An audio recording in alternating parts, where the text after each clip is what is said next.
ترکی کے شہر استنبول کی تاریخی عمارت آیا صوفیہ میں 86 سال کے بعد نماز جمعہ ادا کی گئی، جس میں ترک صدر رجب طیب اردگان، ان کی کابینہ، اداروں کے سربراہان کے علاوہ ملک بھر سے ہزاروں افراد نے شرکت کر کے نئی تاریخ رقم کر دی۔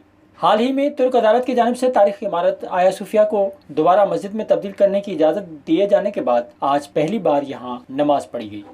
الحمد للہ رب العالمین الرحمن الرحیم مالک یوم الدین۔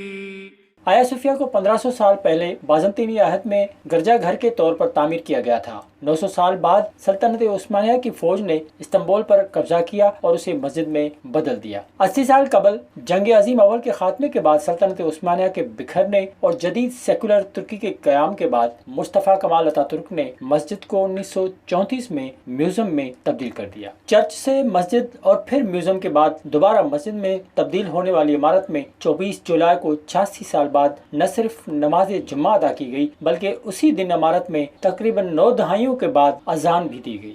اللہ اکبر اللہ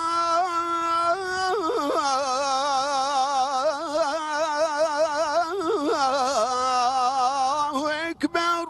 آیا صوفیہ دنیا کی مشہور ترین عمارتوں میں سے ایک اور سیاحوں کے لیے انتہائی کشش کی حامل تاریخی عمارت ہے۔ ترکی میں سیاح سب سے زیادہ اس جگہ کو دیکھنے آتے ہیں۔ یہ معروف عمارت استنبول کے فیتھ ڈسٹرکٹ میں سمندر کے کنارے واقع ہے۔ ترکی میں قدامت پرست مذہبی رہنما اور قوم پرست برسوں سے آیا صوفیہ کو مسجد بنانے کے لیے دباؤ ڈال رہے تھے۔ تجزیہ کاروں کا کہنا ہے کہ صدر اردوان نے ان کوششوں میں اپنا حصہ ایسے وقت میں ڈالا ہے جب ان کی سیاسی حمایت کم ہو رہی تھی۔